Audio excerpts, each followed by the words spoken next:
이 시간 마음과 뜻과 정성을 다하여 우리 하나님께 예배드리겠습니다.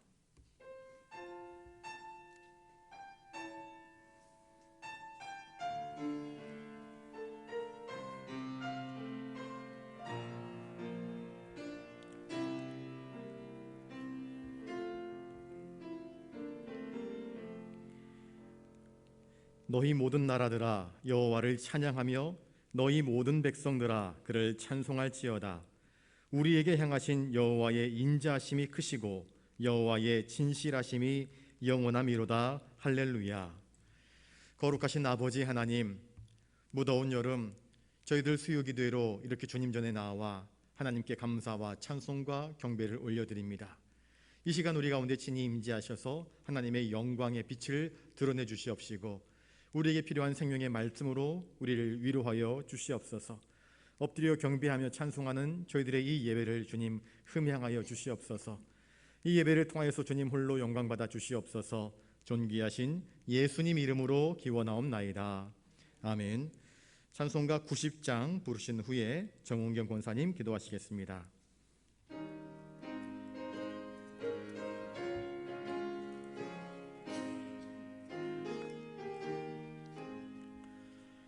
주 예수 내가 알기 전 날 먼저 사랑했네. 그 크신 사랑 나타나 내 영혼 거듭났네. 주 내 맘에 늘 계시고 나 주의 안에 있어 저 포도 비유 같으니 참 좋음 나의 친구. 내 친구 되신 예수님 날 구원하시려고 그 귀한 몸을 버리사 내 죄를 대속했네. 나 주님을 늘 믿으며 그 손을 의지하고 내 몸과 마음을 바쳐서 끝까지 충성하리. 내 진실하신 친구여 그 은혜 내려주사 날 항상 보호하시고 내 방패 되옵소서. 그 풍성한 참 사랑을 능히 끊을 소냐. 날 구원하신 예수는 참 좋은 나의 친구.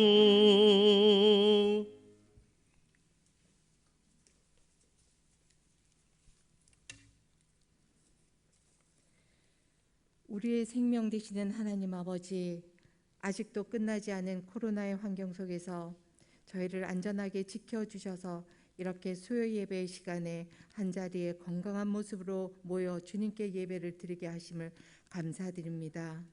우리가 주님 앞에 죄 지은 것들이 있으면 용서하여 주시고 주님의 십자가의 보혈로 씻어주셔서 정결한 마음으로 귀한 이 시간 하나님께 진심으로 예배하고 기도할 수 있는 시간이 될 수 있도록 인도하여 주시옵소서.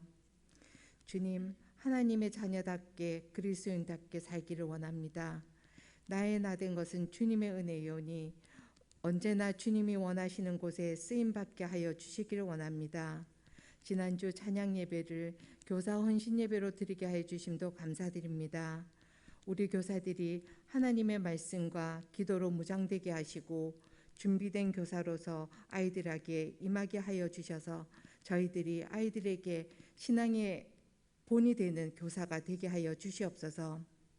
사람이 마음으로 자기 길을 계획할지라도 그의 걸음을 인도하시는 이는 여호와시라 하셨사오니 침체되어 있는 교회 학교를 위해 저희로 하여금 기도하게 하시며 부흥되는 주님의 놀라우신 역사심이 있게 하옵소서. 7월부터는 목사님의 목회 방침 계획 아래 저희 모두가 기도하는 교회가 되기를 시작하였사오니 영락이 모두가 한 사람도 빠짐없이 나라를 위해 교회를 위해 선교지의 선교사님들을 위해 기도하는 기도의 용사들이 되게 하소서. 목사님의 인도하심에 따라 순종하며 따르는 양떼들을 주님의 바른 길로 인도하여 주시길 소원합니다. 응답하여 주시옵소서. 복음으로 교회를 새롭게 세상을 이롭게라는 올해 표 위에 기도하는 교회가 되게 하시고 응답받는 교회가 되게 하시고 성령 충만한 교회가 되게 하소서. 세계 선교를 위하여 복음을 증거하는 선교사님들을 기억하여 기도하게 하시고 복음을 듣지도 못하고 죽어가는 사람들이 있는 북한을 위해 기도하게 하시고 이 지구상에 어디서든지 전쟁이란 말이 없게 하여 주시길 기도하게 하시고 우리 교회에 연로하셔서 혹은 아프셔서 교회 출석하지 못하는 이들을 위하여 기도하게 하셔서 이 빈 자리들이 가득 채워지게 하옵소서. 언제나 하나님의 은혜 아래 사는 것임을 잊지 않게 하시고 우리의 삶을 인도하여 주셔서 늘 성령 충만으로 승리하게 하여 주시옵소서. 보전하고 지켰나이다 라는 말씀으로 성령의 지혜와 능력을 덧입은 영적 지도자로 전능하신 주님의 세밀한 음성을 전하실 때 듣는 우리 모두의 마음속에 은혜와 평강이 강같이 흐르고 사랑의 온정이 바다 물결같이 임하여 성령과 온전히 소통하는 소중한 시간이 되게 하옵소서. 마리아 찬양대의 찬양을 흐명하시고 홀로 영광 받으시옵소서. 우리 주 예수 그리스도 이름으로 기도드립니다. 아멘.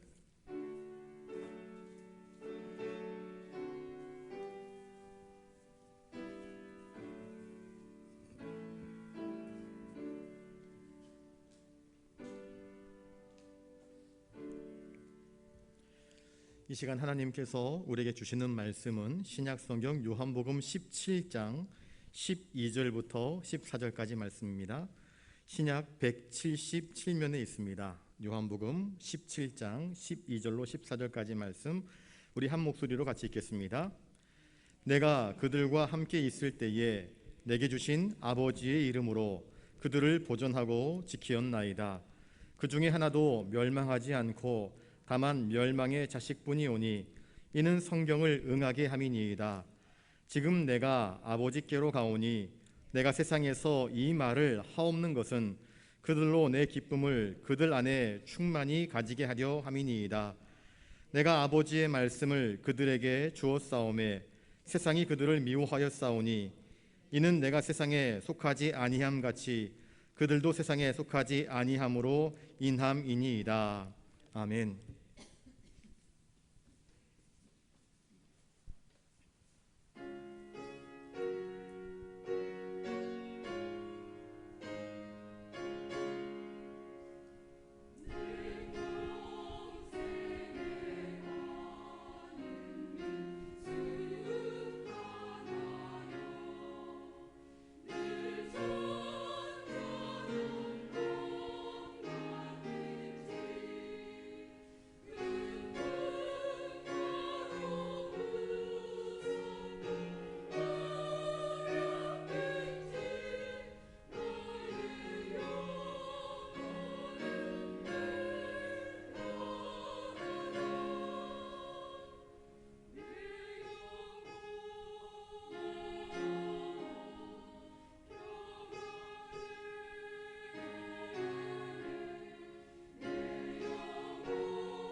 귀한 찬양 감사드립니다. 우리 방금 불렀던 찬송처럼 당신의 영혼이 평안하기를 바랍니다. 우리 옆 사람과 인사를 나누겠습니다. 당신의 영혼이 평안하기를 바랍니다. 오늘도 주님 안에서 여러분들의 영혼이 평안을 누릴 수 있기를 주님의 이름으로 축복합니다. 오늘 본문은 예수님께서 세상에 남아 예수님의 그 사명을 대신 감당해야 할 제자들이 겪게 될 그 온갖 고난을 예상하시면서 그들을 위하여서 중보하시는 예수님의 간구의 내용입니다. 우리 12절 말씀을 다시 한번 읽어보겠습니다. 12절입니다. 시작. 내가 그들과 함께 있을 때에 내게 주신 아버지의 이름으로 그들을 보존하고 지키었나이다. 그 중에 하나도 멸망하지 않고 다만 멸망의 자식뿐이 오니 이는 성경을 응하게 함이니이다. 아멘. 오늘 본문에 내가 그들과 함께 있을 때에 내게 주신 아버지의 이름으로 그들을 보존하고 지켰다. 예수님께서 고백하십니다. 아버지의 이름으로. 예수님의 생애는 철저하게 아버지의 이름을 나타내는 것이었습니다. 하나님의 영광, 하나님의 거룩하심, 하나님의 뜻, 예수님은 철저하게 이것을 이 땅 위에 이루시기 위하여서 애쓰셨습니다. 이 히브리 사람들에게 있어서 이름은 굉장히 중요한 의미를 갖습니다. 우리도 자식이 태어나면 이름을 아무렇게나 짓지 않지 않습니까? 의미 있는 이름을 지어주려고 무척이나 애를 씁니다. 히브리 사회에서 이름은 단순한 누군가를 부르는 호칭이 아닙니다. 하나님께서 아담에게 주신 제일 처음 주신 그 권세가 무엇이었습니까? 에덴 동산에 있는 것들을 너희가 부르는 대로 그것이 이름이 된다 말씀하지 않습니까? 누군가의 이름을 불러준다 하는 것은요, 굉장한 의미가 있는 것입니다. 그것의 생김새, 특징, 모양, 이 모든 것들을 잘 간파하고 난 이후에 이름을 지어주는 것입니다. 그 특징을 잘 나타내는 이름을 지어주는 것이지요. 그래서 이름은 굉장히 의미가 있는 것입니다. 특별히 이 이스라엘 백성들에게 있어서 이름은 그 사람의 삶 자체, 인격을 대변하는 것이기도 하였습니다. 그러니 주님께서 내게 주신 아버지의 이름으로 라는 말을 하였을 때 하늘 아버지께서 내게 주신 그 권위, 그 사명, 그 은혜를 힘입어서 내게 주신 이 믿음의 사람들을 돌보고 또 지키고 보존하였다, 그렇게 이야기하고 있습니다. 또 굳이 아버지의 이름으로 라는 말을 꺼내는 것은 이제 예수님이 죽음을 목전에 두고 계십니다. 십자가를 조금 있으면 지어야만 하는 상황입니다. 그리고 예수님은 이제 죽음 이후에 부활하시고 이제 40일 지나면 또 승천하셔야 됩니다. 승천하신 이후에 예수님이 세상을 떠난 이후에도 하나님이 당신의 이름으로 내게 주신 이 택하신 백성들을 잃지 마시고 하나님이 사랑으로, 내가 또 사랑으로 돌보고 세운 이들의 믿음을 하나님께서 견고하게 지켜달라고 또 아버지의 이름으로 또 간구하고 있는 모습을 우리에게 이야기하고 있습니다. 그들을 보존하고 지켰나이다. 보존하다라는 말은요, 외부의 공격에 대하여서 강하게 보호하고 대비하는 그런 모습을 취하고 있습니다. 이스라엘은 양을 쳤습니다. 양떼를 지키기 위해서는요, 목자가 필요합니다. 또 목자는 이 사나운 이리떼, 또 늑대, 들짐승들에 의하여서 자기 양들을 잃어버리지 않도록 큰 지팡이를 들고 다니고 때로는 물맷돌을 옆구리에 차고 다니면서 짐승이 나타나면 호각을 불거나 나팔을 불거나 지팡이를 던지거나 물매를 던지면서 그 못된 짐승들을 쫓아냈습니다. 적극적으로 자기 짐승을 보호하는 행위, 이것이 바로 보존한다 하는 뜻입니다. 예수님은 자기 양떼들을, 자기가 택하여 세운 예수님의 제자들을 이렇게 보존하고 보호하여 주었습니다. 또한 이 시대에 오늘을 살고 있는 우리 백성들에게도 마찬가지로 적용됩니다.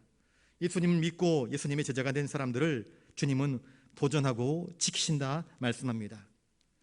양떼들은요, 무능하여서 뿔 하나 달려있지 않고 발에 날카로운 발톱이 있지 않고 이에 날카로운 이빨이 있지 않아서 사나운 이리떼나 늑대가 오면은요, 이리저리 뿔뿔이 흩어져서 도망치다가 하나씩 끌려가서 죽음을 당할 뿐입니다.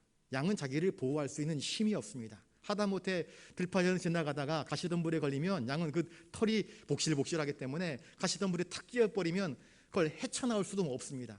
고스란히 목자가 그걸 끄집어내주지 않으면 죽을 수밖에 없는 연약한 동물이 바로 양입니다.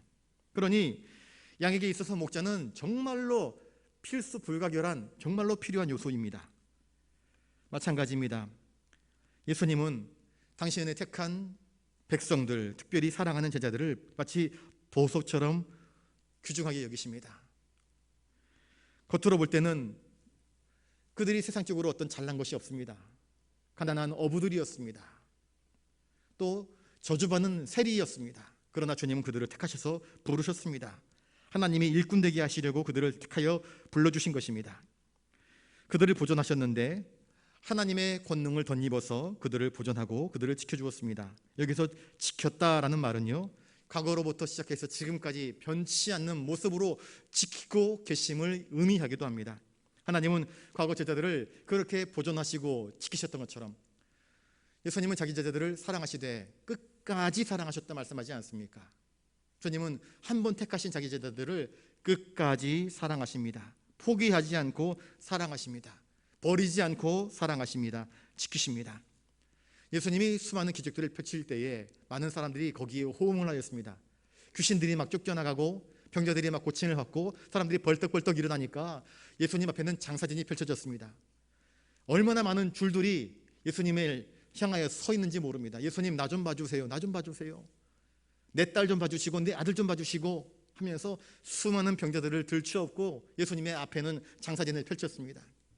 예수님의 한마디, 예수님의 그림자라도 밟기를 원했던 것이 바로 고통당했던 이스라엘 백성들의 모습이었습니다. 그랬던 이스라엘 백성들이 어느 순간에 돌변합니다. 이런저런 일로 예수님을 등지고 떠나버립니다. 예수님은 묻습니다. 너희도 나를 버리고 떠나느냐 말씀하지 않습니까? 결코 우리는 주님을 떠나지 않겠습니다 하는 그 제자들, 주님은 때로는 격려하시고 때로는 왜 이렇게 믿음이 없느냐 책망하시고 때로는 훈계하시면서 또 결정적인 순간에는 베드로야 너의 믿음이 떨어지지 않도록 내가 너를 위해서 기도하고 있다 말씀하시면서 심약한 베드로에게 주님은 위로하지 않습니까? 겟세마네 동산에서 잡혀가실 때에 주님은 나만 끌고 가라. 이 사람들은 아무 죄 없다. 이 사람들이 가는 것을 용납하라 그러시면서 주님은 대표로 혼자 끌려가시지 않습니까? 끝까지 자기 사람들을 지키시고 돌보시는 모습을 주님은 보여주십니다. 그리고 주님께서 그렇게 자기 제자들을 보존하고 지킨 것은 결코 헛되지 않았습니다. 왜? 이들이 장차 주님의 사역자가 되어서 예수님이 승천 이후에 주님의 사명을 맡아서 땅 끝까지 이르러 주님의 제자되는 일들을 감당할 수 있었기 때문입니다. 그런데 본문에 보시면 그 중에 하나도 멸망하지 않고 그랬습니다. 멸망하지 않고 주님은 자기에게 속한 사람이 하나라도 멸망당하는 것을 원치 않았습니다. 양 한 마리라도 잃어버리기를 주님은 원치 않았던 것입니다. 그들을 그 모든 고난에서 그 모든 죄에서 그리고 영원히 멸망받지 않도록 구원해 내셔야 하는 사명이 바로 예수님에게 있었던 것입니다. 예수님은 자기 양들을 아십니다. 그들의 이름을 아십니다. 한 사람 한 사람 이름을 부르십니다. 마찬가지로 우리의 이름을 부르십니다. 우리가 넘어지기를 원치 않습니다. 우리가 일어서기를 원하십니다. 우리가 연약하여지기를 원치 않습니다. 우리가 강건하여지기를 원하십니다. 그래서 우리가 멸망당하지 않고 믿음 위에 반석 위에 든든히 서서 보존되고 지켜지기를 주님은 원하시는 것입니다. 주님은 아버지의 영광을 위하여서 우리를 보존하고 지키기를 원하십니다. 우리를 사랑하시고 택하시기 때문에 책임감을 가지고 우리를 사랑하시고 지키기를 원하십니다. 때로 우리는 상황의 함정에 빠져서 주님 이제 우리는 꼼짝없이 죽습니다. 내게는 미래가 없습니다. 기대될 것이 없습니다. 내일에 대한 소망이 없습니다. 주님 나는 절망입니다 라고 생각될 그때에도 주님은 결코 우리를 잃어버리려 하지 않습니다. 그럴 때 오히려 우리에게 찾아오셔서 다시 힘이 되어주시고 우리에게 은혜가 되어주시는 분이 바로 주님이십니다. 저를 따라서 한번 해볼까요? 주님은 어느 누구도 멸망하기를 원치 않습니다. 주님은 어느 누구도 실족하기를 원치 않습니다. 어느 누구도 버려지기를 원치 않습니다. 그래서 주님이 먼저 찾아가신 이가 누구이십니까? 사람들이 버린 자들을 찾아가지 않습니까? 주님은 버림받은 자들을 버리지 않으셨습니다. 귀신 들린 자는 아무런 도움이 되지 않는 자입니다. 자기 몸을 자해할 뿐더러 귀신이 들었기 때문에 반미치광이가 되어서 동네에 오고 가는 사람들에게 피해를 입혔습니다. 남의 담을 뛰어넘고 남의 것을 훔치고 포악한 말을 하고 행패를 부립니다. 그러니 격리되어야 할 대상이었습니다. 그러나 주님은 무덤가에 붙잡혀 있는 쇠사슬에 묶여 있는 그 귀신 들린 자에게 찾아가셔서 그 귀신 들림에서 그를 자유롭게 해방시켜주는 일들을 하지 않았습니까? 주님은 누구 하나라도 영원히 멸망당하기를 원치 않으시는 사랑의 주님이시며 구원의 주님이심을 자기의 삶으로 증명하셨습니다. 그런데 다만 멸망의 자식뿐이라 말씀하고 있습니다. 예외가 있다 이야기하고 있습니다. 여기서 말하는 멸망의 자식이란 누구인가? 가룟 유다를 이야기하고 있습니다. 마가복음 14장 21절에 주님은 이 가룟 유다를 향하여서 이렇게 말씀하십니다. 차라리 나지 아니하였더라면 그에게 더 좋았을 뻔하였다. 주님은 그렇게 말씀하십니다. 여기서 이 멸망은 사업이 잘 되다가 공장이 망하는 것, 부도가 나는 것, 이런 망하는 것이 아닙니다. 여기서 멸망은 종말론적인 멸망을 의미하는 것입니다. 하나님과의 관계에서 완전히 끝장나서 하나님이 외면하시고 하나님이 버리시는 심판받을 수밖에 없는 인생, 그것을 의미하는 것입니다. 가룟 유다의 배교는요, 기계적인 배교가 아니었습니다. 그는 자기의 자유의지를 위하여서 자기의 자유의지로 택하여서 예수님을 은30에 팔아넘기지 않았습니까? 자기의 선택이었고 자기의 주권이었고 자기의 결정이었습니다. 그러니 그 행동에 대해서 그 책임을 하나님께 떠넘길 수 결코 없는 것입니다. 그런데 하나님은 오히려 이 가룟 유다의 악한 선택과 그릇된 자유의지마저도 사용하셔서 성경을 응하게 하시는 대로 이용하시는, 선용하시는 모습을 우리에게 보여주고 있습니다. 참 안타까운 것은 예수님이 직접 기도하시면서 선택한 12제자들, 12사도들 가운데에서 한 사람이 멸망의 자식이었다 하는 것은 참 아이러니한 일이 아닐 수 없습니다. 예수님이 직접 기도하시면서 택한 사람이었습니다. 그런데 그 중에 한 사람이 멸망의 자식이었다 하는 것입니다. 인간의 마음이 내가 비록 목사고 내가 비록 장로고 내가 비록 교회에서 어떤 직분을 가지고 있다 할지라도 그 직분이 중요한 것이 아니라 그가 살아왔던 삶의 공로가 중요한 것이 아니라 지금 이 순간에 하나님 보시기에 옳지 못하고 하나님 보시기에 거룩하지 못하며 하나님 보시기에 거룩한 마음을 품지 않고 가룟 유다처럼 처음에는 잘 나가다가 끝에 가서 돈의 마음이 기울어버리고 세상의 마음이 기울어버리고 예수님의 기울어야 할 그 마음이 세상으로 뛰쳐나가 버린다고 한다면 그 인생은 그가 아무리 목사로서 인생을 살았고 아무리 장로로서 인생을 살았다 할지라도 주님 보시기에는 가치 없는 인생이 되어버리고 마는 것입니다. 목사라는 타이틀이 그를 구원해 주는 것이 결코 아닙니다. 그가 신앙의 몇 대째 가문이라 하는 타이틀이 그를 구원해 주는 것이 결코 아닌 것입니다. 예수님은 가룟 유다에 대해서 경고하셨습니다. 유다의 죄를 대해서 주님은 이미 알고 계셨습니다. 그리고 훈계하십니다. 경고하십니다. 그러나 가룟 유다는 예수님의 그 훈계, 경고마저도 무시해버립니다. 그리고 마침내 멸망의 길을 택해버리고 맙니다. 여러분, 나는 지금 어떤 길을 가고 있습니까?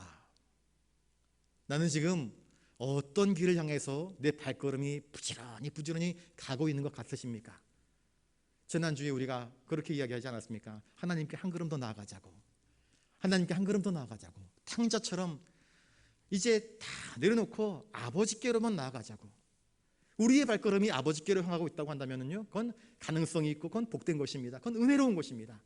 그런데 함께 예수님과 줄곧 동행했다가 끝에 가서는 예수님을 버리고 세상으로 내리막길로, 타락한 길로 그렇게 떨어져 버린다고 한다면 그것처럼 불쌍하고 가련한 일이 있을 수 없는 것입니다. 너무나 안타까운 일입니다. 신앙생활 한평생 잘 하다가 끝에 가서 주님을 버리고 배신하고 타락한 길을 걷는다고 한다면 주님 말씀하신 것처럼 차라리 태어나지 않았으면 더 좋았을 뻔하였다 한 인생이 되어버리고 마는 것 아니겠습니까? 그런데 이는 성경을 응하게 함이니이다 말씀합니다. 시편 41편 9절에 내 떡을 먹던 나의 가까운 친구도 나를 대적하여 그 발꿈치를 들었나이다 하신 이 말씀이 가룟 유다를 통해서 이루어집니다. 성경의 말씀들은 그냥 우연히 내뱉어진 말씀들이 아닙니다. 성경은 약속의 말씀들입니다. 구약은 오래된 약속의 말씀이고 신약은 새롭게 우리에게 약속된 하나님의 말씀입니다. 가룟 유다는 많은 기회가 있었습니다. 주님이 귀하게 여기셔서 그에게는 재정, 회계라고 하는 특별한 직분을 맡겨주셨습니다. 재정을 감당하는 것은 믿을 수 있는 사람이기 때문에 감당하는 것입니다. 그런데 그는 그 신뢰를 저버렸습니다. 주님이 맡기신 그 보따리를 몰래 착복하고 자기 마음대로 유용하는 일들을 했습니다. 그래서 마리아가 향유 옥합 300데나리온의 옥합병을 깨뜨리면서 예수님을 섬길 때에 그 여인의 거룩한 행위를 비난하고 조롱했던 사람이 바로 가룟 유다 아니겠습니까? 멸망의 자식은 자기 자신에게 파멸의 책임이 있기 때문에 결코 하나님 앞에서 자유로울 수가 없는 그러한 존재가 되어버리고 마는 것입니다. 우리 13절을 같이 한번 읽겠습니다. 13절입니다. 시작. 지금 내가 아버지께로 가오니 내가 세상에서 이 말을 하옵는 것은 그들로 내 기쁨을 그들 안에 충만히 가지게 하려 함이니이다. 주님은 지금 아버지께로 가신다 말씀하고 있습니다. 아버지께로 간다는 것은 죽음을 뛰어넘어서 그 다음에 저 천국을 향하여서 승천하는 그 길로 나아가고 있음을 말씀하고 있습니다. 주님은 우리에게 왜 오셨을까요?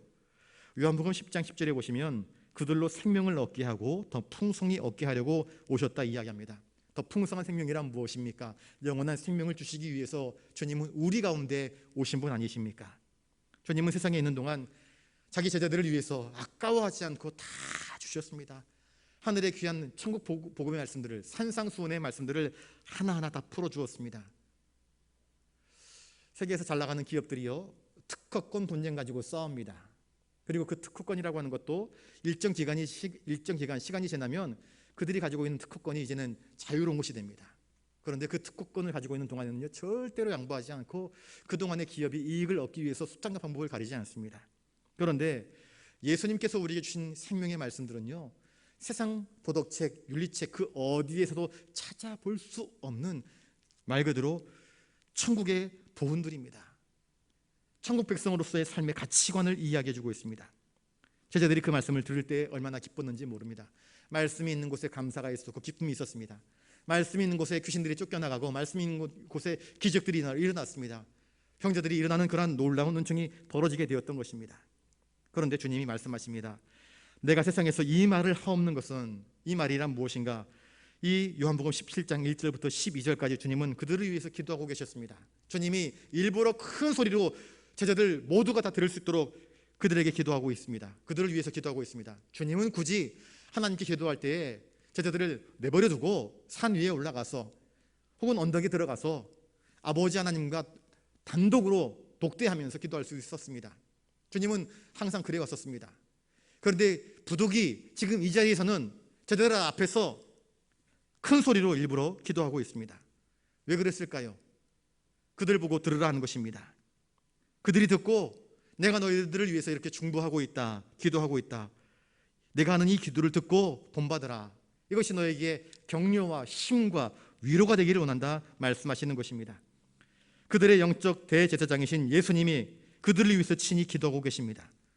여러분, 지금도 주님은 우리를 위해서 중보하고 계시는 우리의 중보자 예수 그리스도이심을 확신할 수 있기를 주님의 이름으로 축복합니다. 그러면서 하시는 말씀이 그들로 나의 기쁨을 그들 안에 충만하게 가지게 하려 함이다 말씀합니다. 제자들은 현상을 바라봅니다. 당장 주님이 떠나가신다고 이야기하니 주님이 떠나가시면 우리는 끈 떨어진 연처럼 고아가 되는 것 아니냐, 스승이 떠나가 버리면 우리의 구심점이 없다, 우리는 어떻게 되는가, 내일에 대한 염려, 걱정, 근심이 그들을 깊숙하게 짓누릅니다. 걱정이 됩니다. 현실의 고난 앞에서 어쩔 줄 몰라 합니다. 그러나 주님은 이들의 그 너무나 짧은 안목이 영적인 안목으로 바뀌기를 원합니다. 내 기쁨, 내가 하늘 아버지를 바라보기에 거기에서부터 얻는 기쁨, 영혼의 기쁨, 영혼의 만족, 이것을 그들이 누리기를 원하는 것입니다. 주님이 떠나가심은 결코 이 제자들에게 손해가 아님을 거듭 강조하고 있습니다.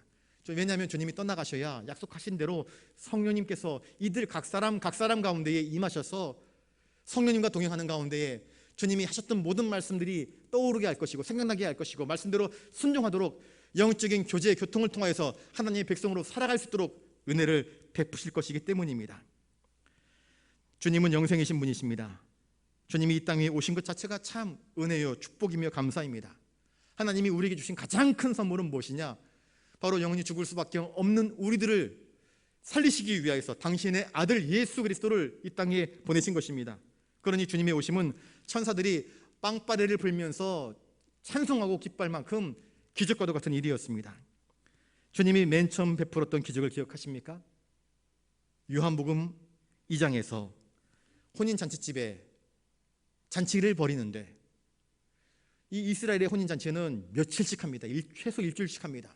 그런데 혼인잔치 때에 사람들이 매일매일 파티를 하는데 그만 포도주가 떨어져 버렸습니다. 포도주가 떨어졌다 하는 것은요, 잔치의 흥이 깨졌다 하는 것입니다. 잔치의 흥이 깨지면 그 신랑 신부의 기쁨이 사라져 버립니다. 그리고 이 파티를 연회를 주최하는 사람이 입장이 곤란해지고, 또 이 신랑 신부의 양가 부모들이 어쩔 줄 몰라 하는 것 아니겠습니까? 큰 손님들에게 큰 무례를 행하는 것이고 큰 낭패를 경험할 수밖에 없는 상황이 되었습니다. 예수님의 어머니가 예수님에게 그 문제를 가지고 와라 그렇게 이야기하지 않습니까? 예수님께서 어떻게 하십니까? 포도주가 떨어져서 어쩔 줄 몰라 하고 낭패를 경험할 수밖에 없는 그 상황 가운데에서 물이 변화해서 포도주가 되게 하시는 놀라운 은총을 허락하지 않습니까? 예수님은 우리 가운데에 찾아오셔서 우리의 낭패, 우리의 곤욕스러움, 우리의 어쩔 줄 몰라함 가운데에 그 문제를 해결하시고 다시 기쁨을 주시고, 오히려 이전 것보다 더 좋은 포도주, 오히려 사람들로 하여금 더 큰 기쁨, 더 큰 감사, 더 큰 만족을 누리게 하시는 참 기쁨의 근원 되시는 주님이십니다. 이것은 하나의 상징적인 표시입니다. 당시 유대교 율법주의자들에 의하여서 종교는 정말 사람에게 기쁨을 주고 은혜를 주고 감사를 주고 만족을 주고 내 영혼 평안해 하는 것이 아니라 사람을 쥐어짰습니다. 강도처럼 사람들을 쥐어짰습니다. 힘들게 했습니다. 당시의 종교는 사람들 어깨를 짓누르는 것이었습니다. 압박하는 것이었고 무거운 족쇄를 차는 것이었습니다.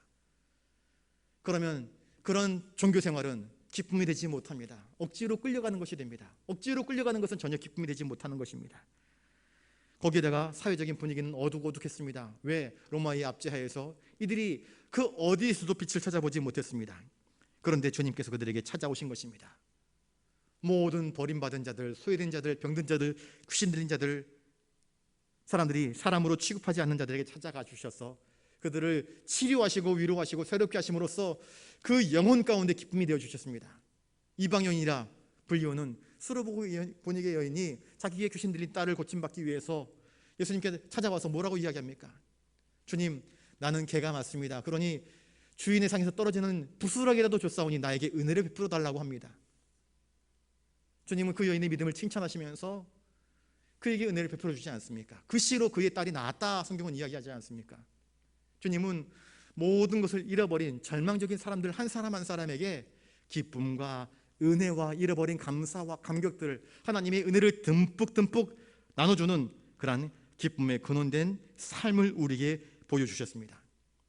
주님은 제자들에게 이것을 또한 갖기를 원하십니다. 하나님을 의지할 때, 하나님의 도우심을 힘입을 때에 세상에서 맛보지 못하는, 세상의 포도주가 주지 못하는 기쁨, 세상의 쾌락이 주지 못하는 기쁨, 영혼의 기쁨, 하나님 안에서 하나님이 만져주시고 하나님이 새롭게 하시고 하나님이 건져주시고 하시는 이 영혼의 기쁨, 이 기쁨을 누리기를 원하시는 것입니다. 예수님은 우리에게 근본적으로 기쁨을 주시기 위해서 오셨습니다. 초대교회 성도들의 특징이 뭔지 아십니까? 그들은 그리스도인이라 하는 별명으로 불렸다 이야기합니다. 그리스도인이란 무엇인가?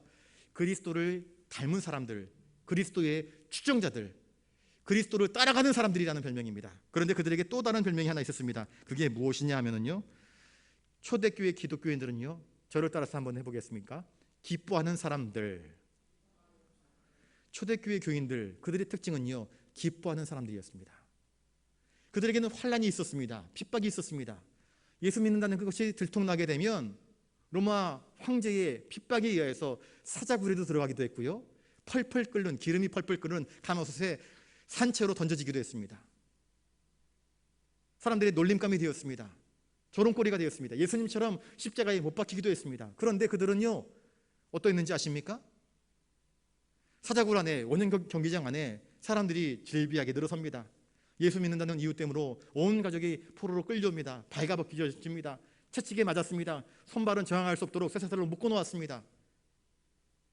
사람들은 와 그러면서 조롱합니다. 저쪽 밖에서는 대기하고 있는 사자들이 있습니다. 이제 철문이 열리면 그 일주일 동안 굶주린 사자들이 득달같이 달려들어서 그 앞에 놓여있는 사람들을 집어삼킬 것입니다. 사람들은 언제 그 쇠사슬이 풀리는가, 언제 그 문이 열리는가 기대하면서 기다리고 있습니다. 그런데 기독교인들은 어떻게 했는지 아십니까? 그 절박한 상황 가운데서 하늘을 우러러 바라보면서 찬송하기 시작합니다. 그들은 울지 않습니다. 무서워하지 않습니다. 놀라지 않습니다. 아이가 엄마에게 묻습니다. 엄마, 우리 이제 어떻게 되는 거야? 저긴 사자들이 있는데, 저긴 많은 사람들이 우리를 향해서 비웃고 조롱하고 있는데 우리는 어떻게 되는 거야? 라고 묻습니다. 이 아이의 엄마는 뭐라고 대답할까요? 괜찮아. 조금만 참으면 돼. 조금만 견디면 돼. 이제 곧 우리 주님께서 우리를 부르실 것이야. 그러면 더 이상 고통이 없어. 더 이상 아픔이 없어. 주님께서 우리를 영접하여 주실 것이야. 그래, 아이가 그 소리에 방긋 웃습니다. 그리고 아빠가, 엄마가 하나님을 향해서 찬양하기 시작합니다. 노래하기 시작하는 것입니다. 그러면 함께 끌려온 기독교인, 지금 사형을 당해야 될 그 사람들이, 죄수 아닌 죄수들이 하나님을 향해서 찬양하기 시작합니다. 노래하기 시작합니다. 수많은 구경꾼들, 로마의 시민들이 자기들의 자랑거리로, 조롱거리로, 그리고 저들이 죽어가는 것, 비참하게 죽어가는 것을 바라보면서 뭔가 희열을 느끼기 원했는데, 포로로 끌려온 저들이, 죽을 수밖에 없는 저들이 비굴한 모습을 짓고 살기 위해서 발버둥치고 사자를 뿌리치고 도망치기 위해서 뭔가를 해야 될 터인데 꼼짝도 하지 않고 오히려 하나님을 찬미하고 기도하고 하나님께 영광 돌리고 환하게 웃는 스데반과 같은 모습을 보이니까 그들의 영혼이 떨림이 없는 것입니다. 도대체 저게 뭐지? 저게 뭐지? 저들은 왜 기뻐하지? 저들은 왜 웃지? 저들은 왜 이 절박한 상황 가운데서 하나님을 찬양하지? 도대체 저들에게는 무엇이 있는가? 그래서 초대교회 교인들은 기뻐하는 사람들이었습니다. 바울은 무엇이라 이야기합니까? 항상 기뻐해라, 쉬지 말고 기도해라, 범사에 감사하라 말씀하지 않습니까? 성도의 기쁨은 사탄을 물리치는 큰 힘이요 능력이 되는 것입니다. 그래서 초대교회 교인들은 기뻐하면서 순교했습니다. 기뻐하면서 수모를 당했습니다. 그리스도의 남은 고난을 내 몸에 채울 수 있는 것을 사도 바울은 영광으로 표현하지 않습니까? 내가 그리스도가 당해야 할 그 고난을 내가 감당할 수 있는 것 자체가 얼마나 감사한 일인지 그걸 영광의 훈장처럼 여기고 있는 모습을 보이고 있지 않습니까? 로마서 5장 3절에 바울은 이렇게 이야기합니다. 우리가 환난 중에도 즐거워하나니라고 이야기합니다. 환난 중에도 즐거워한다. 욥을 보십시오. 욥은 그 모든 고난 가운데서도 하나님을 원망하지 않았다 이야기합니다. 그러니 그것이 사탄을 혼란스럽게 하는 것입니다. 왜 불평하지 않지? 왜 원망하지 않지? 왜 짜증내지 않지? 희한하다. 그런데 그 희한함이 바로 믿음을 가진 사람들, 하나님의 은혜를 바라보는 사람들, 하나님을 굳건히 신뢰하는 사람들의 고유한 특징인 것입니다. 여기서 우리가 얻을 수 있는 것은 무엇입니까? 기독교인은요, 어디에서 기쁨을 찾아야 하는가? 예수님 안에서, 예수님을 바라보면서, 예수님을 통해서 하나님을 바라보면서 우리가 얻어야 할 기쁨을 발견하고 찾아야 하는 것입니다. 여러분, 세상 바라보면 재미난 거 많잖아요. 짜릿짜릿한 거 많잖아요. 그런데 진짜 기쁨은 어디에 있습니까? 진짜 기쁨은 어디에 있습니까?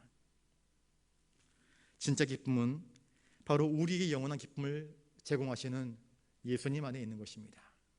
내 영혼이 하나님과 연결되는 것, 내 영혼이 하나님의 은혜를 바라보는 것, 내 영혼이 하나님이 우리를 감싸지 않으시는 그 사랑의 깊이와 넓이를 깨닫는 데에서부터 진짜 영혼의 기쁨과 감사가 찾아오는 것 아니겠습니까? 주님은 이 제자들이 그러한 하나님의 은혜를 알 수 있도록 이들을 위해서 중보하며 기도하고 계시는 것입니다. 14절을 읽습니다. 시작. 내가 아버지의 말씀을 그들에게 주었사오매 세상이 그들을 미워하였사오니 이는 내가 세상에 속하지 아니함 같이 그들도 세상에 속하지 아니함으로 인함이니이다. 아멘. 예수님은 이 땅에 오셔서 하나님의 의를 나타내셨습니다. 하나님의 의를 나타내시니까 자연스럽게 하나님의 빛을 세상에 비추시니까 이 세상의 타락한 모습들, 죄악된 모습들, 어둠의 모습들이 다 드러났습니다. 진면목이 드러났습니다. 겉으로는 화려한 옷을 입고 경문을 차고 뭔가 있어 보이는 사람들이 얼마나 추악한지 더러운지 그들의 위선과 그들의 욕망들을 고스란히 드러내버리고 말았습니다. 세상이 우상으로 가득 차 있고 예루살렘 성전이 타락한 모습을 주님은 고스란히 드러내버리셨습니다. 세상에 일그러진 표준들이 얼마나 흉악한지를 주님은 보여버리셨습니다. 그리고 세상의 임금을 정죄하셨습니다. 그러자 기득권을 가지고 있었던 사람들이 예수님을 핍박합니다. 그리고 예수님의 편에 선 제자들을 미워하고 싫어합니다. 주님은 이제 떠나셔야 합니다. 십자가에 못 박히십니다. 그러면 남은 제자들은 어떻게 될까요? 눈에 불을 보듯 뻔하지 않습니까? 주님 말씀하십니다. 내가 아버지의 말씀을 그들에게 주었사오매. 주님은 단 한마디도 자신이 하고 싶은 말을 하지 않았습니다. 아버지께서 이 백성들에게 하라 하신 그 말씀을 주님은 말씀하여 주셨습니다. 그들이 알아들을 수 있는 언어로 말씀하여 주셨습니다. 제자들은 그 예수님 말씀을 받아들였습니다. 예수님으로부터 택함받았습니다. 그래서 구별된 주님의 제자들이 되었습니다. 그들은 더 이상 세상에 속한 자가 아니었습니다. 이스라엘 땅 위에서 살아가지만, 유대 땅 위에서 살아가지만 그들은 사실은 이 땅에서는 나그네요 하늘에 속한 자로 인생을 살아가게 되었던 것입니다. 그래서 주님 말씀하십니다. 세상이 그들을 미워한다. 이는 내가 세상에 속하지 아니한 것처럼 그들도 세상에 속하지 아니하기 때문이라 말씀합니다. 세상은 주님 편에 선 사람들을 미워합니다. 싫어합니다. 그들과 함께 동행하기를 원치 않습니다. 반면에 우리가 세상에 속하지 않았다라는 말은 무슨 뜻입니까? 우리가 하나님께 속했다, 주님께 속했다, 천국 백성이다 하는 것 아니겠습니까? 세상은 성도를 핍박할 수밖에 없습니다. 세상은 불의하기 때문에 의로움을 결코 달가워하지 않습니다. 주님은 그렇기 때문에 자기 백성들을 위해서, 자기 사랑하는 제자들을 위해서 인내함으로 그 말씀을 준행하는 이들이 특별한 시험과 위기의 때에 그 신앙을 잃어버리지 않고 보호받을 수 있도록 그들을 위해서 더욱 중보하며 기도하고 계시는 것입니다. 주님이 승천하신 이후 복음의 사명을 감당해야 할 제자들에게 더 많은 세상의 증오, 핍박, 시련, 그들을 위협하는 일들이 벌어질 것이라 말씀하십니다. 하오니 아버지의 이름으로 이들을 보존하여 주십시오. 아버지의 권능으로 이들을 지켜주십시오. 성령께서 그들과 함께 하셔서 세상이 보지 못하는 것들을 또렷하게 보게 하시고 이기게 하시고 감내하게 하시고 승리하게 하여 주십시오. 그래서 이들이 영원한 기쁨을 누릴 수 있도록 해달라고 주님은 이 제자들을 놓고 또한 믿음의 우리 성도들을 놓고 지금도 우리를 위해서 기도하시는 주님이심을 성경은 우리에게 이야기해 주고 있습니다. 여러분, 이 주님의 중보기도를 우리가 깨닫고 주님의 은혜를 우리가 깨닫고 오늘도 감사함으로 또 기뻐하면서 믿음으로 살아갈 수 있는 저와 여러분 되시기를 주님의 이름으로 축복합니다. 기도하겠습니다.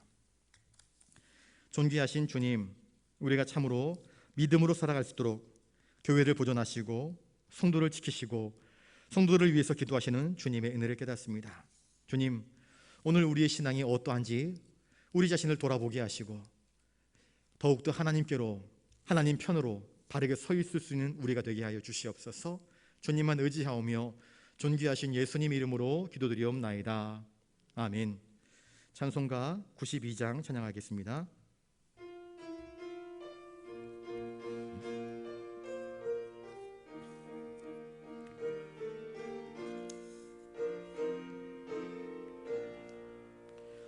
위에 계신 나의 친구, 그의 사랑 지극하다. 이는 예수 그리스도 나의 구주, 나의 친구, 사랑하는 나의 친구, 늘 가까이 계시도다. 그의 사랑 놀랍도다. 변함없는 나의 친구, 나를 위해 죽으시고 나를 구원하셨으니 기쁨으로 경배하며 찬양하리. 나의 친구 사랑하는 나의 친구 늘 가까이 계시도다. 그의 사랑 놀랍도다. 변함없는 나의 친구 내 맘속에 늘 계시고 영원토록 함께하네. 가지 되어 하나 되리. 포도나무 나의 친구 사랑하는 나의 친구 늘 가까이 계시도다. 그의 사랑 놀랍도다. 변함없는 나의 친구 그날이와 황금길에 그의 영광 바라보며 그의 팔로 날 안을 때 만나보리. 나의 친구 사랑하는 나의 친구 늘 가까이 계시도다. 그의 사랑 놀랍도다. 변함없는 나의 친구. 이 시간 기도할 때에 말씀을 기억하면서 기도할 수 있기를 바랍니다. 예수님은 세상을 구원하기 위해서 오셨습니다. 그러나 세상은 예수님을 영접하지 않고 오히려 빛으로 오셔서 세상의 죄를 드러내는 예수님을 배척했고 십자가에 못 박아 죽이고 말았습니다. 예수님은 그러한 세상에 남아 주님을 대신하여 복음 전파의 사명을 감당해야 할 그 제자들을 위해서 중보기도 하십니다. 자기 사람들을 사랑하시되 끝까지 영원히 사랑하시며 그들의 안위를 위해서 기도하고 계십니다.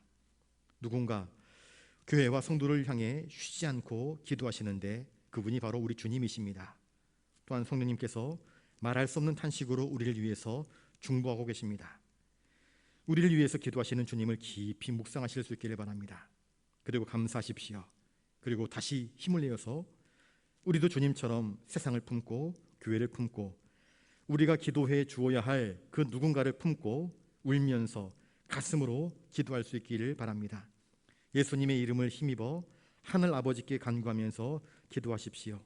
하나님은 오늘도 이 땅에서 하나님을 향하여서 중보하며 기도하는 기도의 일꾼들을 찾으시고 그 기도하는 사람들을 통하여서 하나님의 구원의 역사를 펼쳐가시기 때문입니다. 이 시간 하나님 주님의 은혜를 기억하며 기도합니다. 주여 우리의 기도, 우리의 간구, 우리의 부르짖음에 응답하여 주시옵소서. 우리 시간 한 2-3분 정도 같이 기도하는 시간 갖도록 하겠습니다. 거룩하신 아버지 하나님, 이 땅에 오신 주님, 빛으로 오셨고 생명으로 오셨고 우리를 구원하기 위해 오셨지만 세상은 주님을 영접하지 못하고 오히려 배척하였고 예수님을 십자가에 못 박아 죽임으로써 희신낙락하였습니다. 그러나 부활의 주님은 우리에게 영원한 생명을 주시기 위하여 또한 우리의 죄를 사하시기 위하여 그 십자가를 넉넉히 감당하셨습니다. 주님, 우리도 우리가 져야 할 나의 십자가를 짊어질 수 있도록 도와주시옵소서. 주님은 십자가를 앞에 두고 사랑하는 자들을 포기하지 아니하시고 그들의 안위를 위해서 중보하며 기도하고 계십니다. 하늘 보좌 우편에 계시면서 영원히 우리를 위해서 중보하시는 주님을 저희들이 바라봅니다. 주님, 우리도 이렇게 중보하는 자가 되게 하여 주시옵소서. 우리가 품어야 할, 우리가 기도해 주어야 할 그 기도의 대상자를 내 가슴으로 품고 내 아픔으로 알고 조국을 품고 교회를 품고 성도를 품고 가족을 품고 자녀를 품고 믿지 않는 자들을 품고 기도하게 하여 주시옵소서. 주님, 이 땅 위에 참으로 기도하는 하나님의 일꾼을 찾으시는 아버지를 저희들이 기억하게 하여 주시옵소서. 그리하여 먼저 우리가 하나님의 뜻을 구하며 하나님의 말씀에 귀를 기울이며 하나님이 기뻐하시는 일이 무엇인지를 우리가 깨달으며 기도하는 가운데에 하나님의 영광을 깨닫고 하나님의 일에 귀히 쓰임받는 우리가 되게 하여 주시옵소서. 주여, 우리 부산영락교회가 깨어 기도하는 교회가 되기를 원하옵나이다. 하나님의 은혜를 구하며 기도하는 자가 되기를 원하옵나이다. 하늘의 축복을 이 땅 가운데 펼쳐낼 수 있는 기도의 사제들이 되기를 원하옵나이다. 주여, 우리 위에 역사하여 주시옵소서. 주여, 우리의 기도 위에 응답하여 주시옵소서. 우리를 위해서 중보하시는 주님을 바라보게 하여 주시옵시고, 주님, 그 은혜를 힘부어서 오늘도 이 저녁에 나와 기도하고 있사오니 주여, 우리 기도를 들으시고 응답하여 주시옵소서. 주여, 하나는 주님의 긍휼과 사랑을 우리에게 베풀어 주시옵소서. 주여, 참으로 도와주시옵소서. 주여, 참으로 도와주시옵소서. 주여, 도와주시옵소서.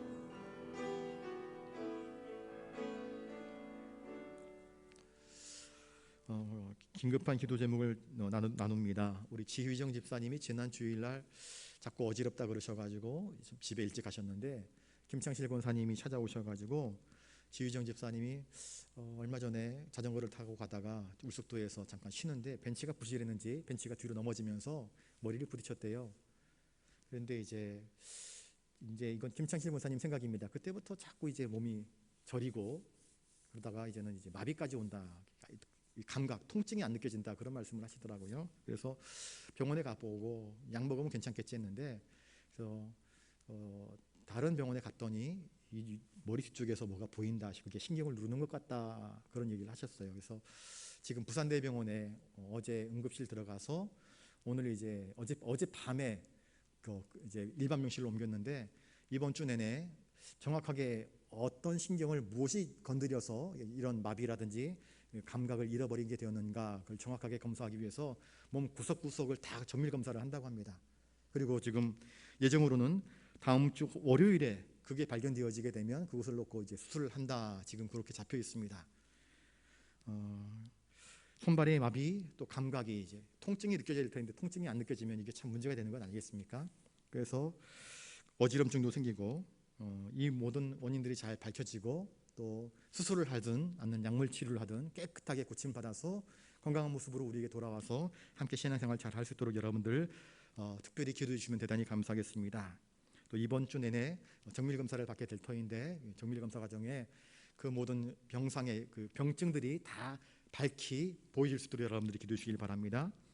오늘 올라오기 전에 보니까는 또 코로나 확진자가 또 4만 명을 돌파했습니다.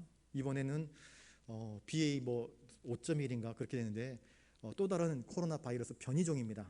계속 변이종들이 나타나고 있는데 그 전파력이 엄청 세다고 이야기하고 있습니다. 아무튼지 간에 지금 코로나가 거리두기가 풀리면서 많은 사람들이 이제 자유롭게 돌아다니는데 해외도 많이 왔다 갔다 하고 많이 풀려 있습니다. 지금 이 사태가 어떻게 될지 지금 예측이 안 됩니다. 많은 사람들이 하반기에는 또 다른 커다란 소용돌이가 밀어닥치지 않을까 걱정을 하고 있는데 조금 더 일찍 오는 것은 아닌가 걱정이 됩니다. 아무튼 이 어려운 때를 위해서 여러분들이 기도해 주시길 바라고요. 또 우리가 기도합시다 그랬습니다. 기도하는 여러분들이 힘을 모아주시기 바랍니다. 교회 학교를 위해서도 기도해 주시고요. 우리 자녀들이, 우리 아이들이 정말 교회에서 예수님을 배우고 찬양을 배우고 기도를 배우고 다음 세대를 준비하는 그런 미래의 주역들이 될 수 있도록 여러분들 기도해 주시기 바라고요. 또 이상기후 전쟁의 여파로 여러분들이 다 피부로 절감하듯이 경제가 지금 물가가 치솟고 있습니다. 금리 또 인상한다 그래가지고 많은 복잡한 일들이 큰 파도 더 큰 태풍처럼 지금 우리들 앞에 지금 예측되고 있습니다. 여러분들 위해서 기도해 주시기 바랍니다. 하나님의 은혜가 아니면 이것을 해결할 수 있는 길이 없는 것 같습니다. 교회에 아프신 환자분들, 또 교회 학교를 위해서, 여러분들이 소속된 우리 구역을 위해서, 남성교회와 여전도를 위해서, 또 여러분들이 이 저녁에 가지고 나오신 기도 제목을 놓고 선교의 현장과 나라를 위해서, 경제를 위해서 다 같이 품고 우리 이 시간에 마지막으로 한 2-3분 같이 기도하는 시간 갖도록 하겠습니다. 기도합니다. 거룩하신 아버지 하나님, 우리 교회 안에 육신의 연약함으로 인하여서 아프신 분들이 계십니다. 우리 지휘정 집사님 또 부산대병원에 입원하셔서 이번 주 내내 정밀 검사를 받고 또 다음 주 월요일에 수술을 할 계획을 잡고 있습니다. 몸에 마비가 오고 또 감각이 느껴지지 아니하고 또 머리에 어지럼증이 있어서 생활에 큰 불편함이 있습니다. 마음에 불편함과 두려움이 있습니다. 주님, 그 마음을 위로하여 주시옵소서. 의사 선생님의 손길을 능하게 붙들어 주시어서 그 병증이 정확하게 드러나게 하여 주시옵시고, 수술이든 약물이든 치료를 통하여서 깨끗하게 고침받아서 건강한 모습으로 우리에게 돌아와서 다시 하나님께 찬양하며 예배할 수 있도록 도와주시옵소서. 교회 안에 여러 오신 어르신들 하나님 건강을 붙들어 주시옵소서. 주여, 남에게 밝히지 못하는 그리하여서 혼자만의 아픔으로 끙끙 앓고 있는 환자분들도 계십니다. 하나님, 한 사람 한 사람을 어루만져 주시옵소서. 그들의 아픈 병증을 주님 고쳐주시옵소서. 새살이 돋아나게 하시고 새 힘줄이 돋아나게 하시고, 하나님 그 피가 온전히 흐르게 하여 주시옵시고 온전한 모습으로 회복될 수 있도록 도와주시옵소서. 주님, 치유하시는 광선을 발하여 주시옵소서. 이 나라 경제, 전 세계의 경제가 크게 위축되고 큰 소용돌이가 몰아치는 것처럼 많은 이들이 어려움을 겪고 있는 가운데 있습니다. 또한 코로나 변이 바이러스가 또 우세종이 되어서 확진자가 다시 큰 폭으로 증가하는 추세 가운데 있습니다.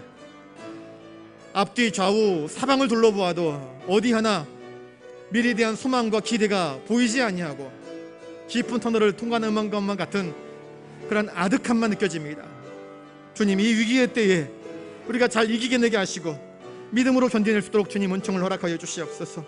우리 교회의 다음 세대들, 우리 어린 자녀들을 기억하여 주시옵시고, 세계 선교회 현장에서 어렵지만 눈물 흘리며 주님의 거룩한 사역들을 감당하는 우리 선교사님들의 삶을 붙잡아 주시옵시고, 그 거룩한 사역을 붙들어 주시옵소서. 한국교회를 붙들어 주시옵소서. 이 나라 대통령을 비롯해서 정치, 경제, 교육, 국방, 하나님 문화, 안보, 이 모든 일들 가운데 함께하여 주시옵소서. 어려움의 때에 우리 한국교회가 더욱더 깨어나 기도하는 게 하여 주시옵시고, 하나님의 도우심을 바라보게 하여 주시옵소서.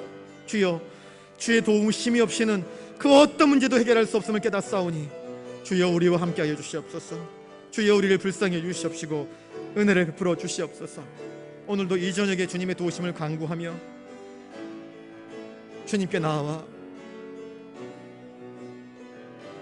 가슴을 열어 제끼고 주님을 향하여서 눈물로 호소하는 당신의 거룩한 백성들의 그 아픔과 상함을 들어주시옵소서. 주여, 긍휼히 여겨 주시옵소서. 주여, 은혜를 베풀어 주시옵소서. 주님, 고쳐 주시옵소서. 주님, 살아가면 살아갈수록 주님의 은혜가 아니면 우리는 단 한순간도 건강하게, 바르게, 반듯하게 살아갈 수 없는 존재임을 깨닫습니다. 우리의 무능, 우리의 연약함, 우리의 죄악됨을 고백합니다. 하오니 주님, 우리를 붙잡아 주시옵소서. 우리를 인도하여 주시옵소서. 주님의 손길로 친히 우리의 걸음걸음마다 붙잡으시고 인도하시고 동행하여 주시옵소서. 오늘 이 저녁에 많은 기도의 제목들로 간구하였습니다. 특별히 우리 지휘장 집사님 건강이 온전히 회복될 수 있도록 주님께서 치유하는 손길로 그를 어루만져 주시옵소서. 병증이 발견되게 하시고 깨끗하게 치료받을 수 있도록 도와주시옵소서. 연로하신 우리 어르신들 가운데에 많은 말 못한 아픔들로 고통당하는 분들 계십니다.